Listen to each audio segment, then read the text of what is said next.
It is time for Becoming Gift with Andrew Reinhardt. Andrew in the studio with us this morning. Good morning, Andrew. Good morning, Pat, Dave, and Ron. How are you? Good. Good to see you, Andrew. Good to see you all, too. So before I get started, I have to do a little plug here because my long-form podcast, Physically Spiritual, is coming back this week. Oh, great. Nice. So Yay. this Friday with the Feast of the Assumption, I'm interviewing Chase Krause from HyperoFit, a Catholic personal training apostolate. He co-authored a book with Dan Burke called God of Endurance. It's about basically fitness and holiness. Wow. So look for God of that. Endurance. What I a just wonderful got that title. book. Yeah, it's coming Did out. you really? It's coming out on Yeah, the I did. 19th. Yeah, It's really yeah. They exciting. sent it to me as a promo. So they want me to do an interview on that. So I'm excited. So today we're talking about connection and relationship. We're continuing kind of our basic principles of health and wellness and focusing on what's the 20% that's going to get us to 80% of the results. And last week we kind of pulled on this lever and we talked about solitude and the need to spend time with God and with ourselves. This week we're going to push that lever and we're going to talk about connection and relationships. You know, there's been a lot of studies about kind of the poverty of relationships in our society.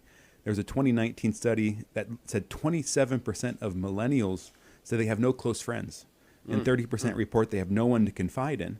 In more recent research looking at younger generations, Gen Z has reported that it's even gotten worse. It's more approaching like 50% now. Wow. You know, a 2019 article in Scientific American reported that loneliness has been estimated to shorten a person's life by 15 years. Wow. The equivalent in impact of being obese or smoking 15 cigarettes per day. Oh, Whoa. So a recent study revealed a surprising association between loneliness and cancer mortality risk, pointing to the role loneliness plays in cancer course, including responsiveness to treatment. That's from Scientific American. You know, so this need for connection is basic to the human person. And science plays this out in the positive way, too. There's been a lot of research in what they call these blue zones. They're areas of the world where people live particularly and exceptionally long.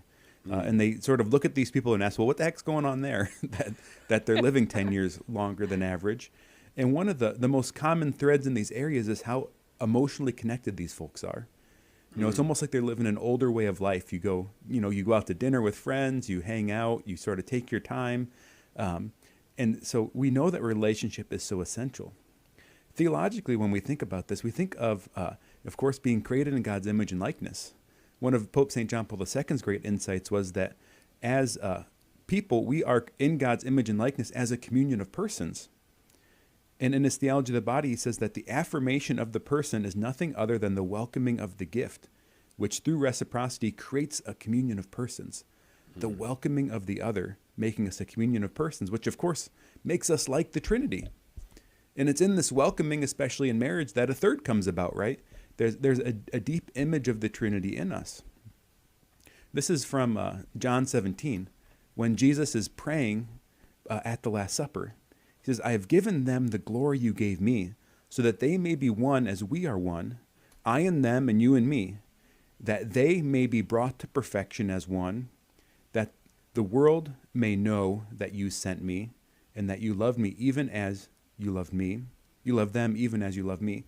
So that they may be brought to perfection as one, meaning that our perfection isn't just a solo job. Right. They may be brought to perfection as one, meaning that part of our perfection is being in communion. Friendship is essential to holiness.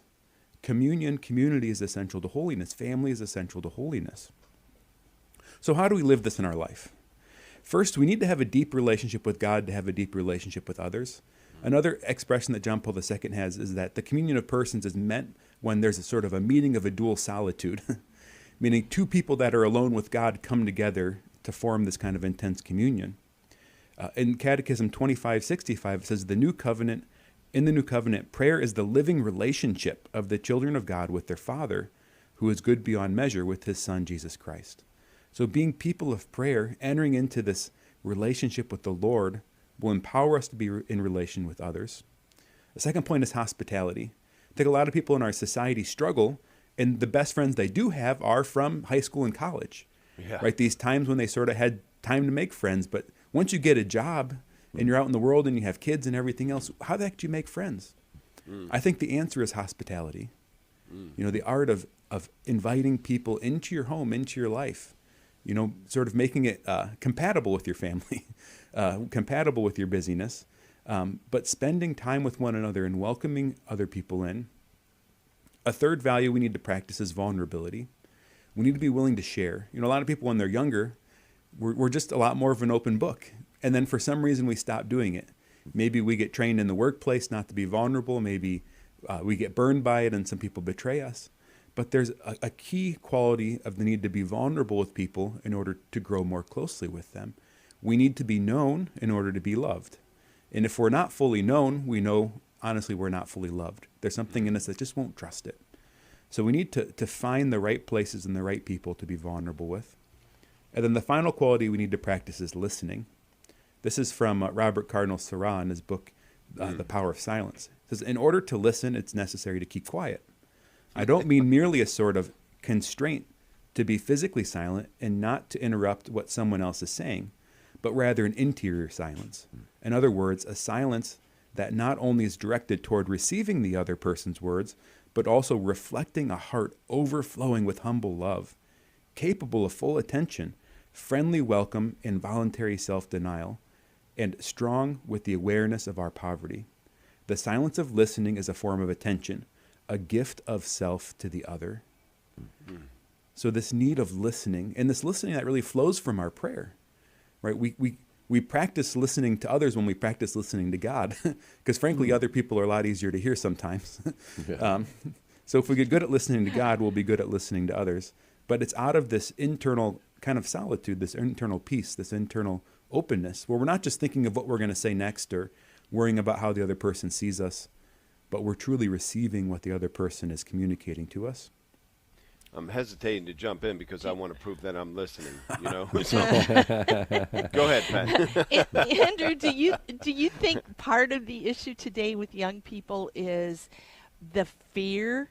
I just notice kind of this fragility sometimes. They're just afraid, I really kind of hammer home the idea of courage, fortitude, stepping out there.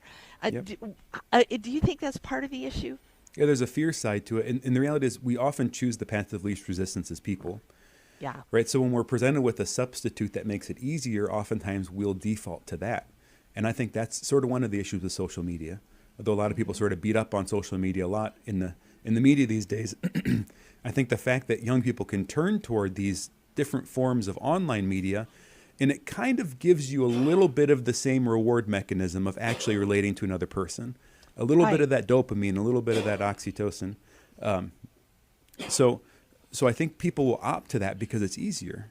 Where that fear, that little anxiety, like that's part of the experience. That that feeling before you ask a girl out on a date, or that before you jump in and make small talk at a party, and you have to sort of walk up and insert yourself and figure out what you're going to ask, or then that conversation, that moment where it's like, what do I tell this person? Right. And you have to think of an honest and genuine question, because the best way to converse is just to ask people about themselves, because everyone likes to talk about themselves. Yeah. It's just universally human nature.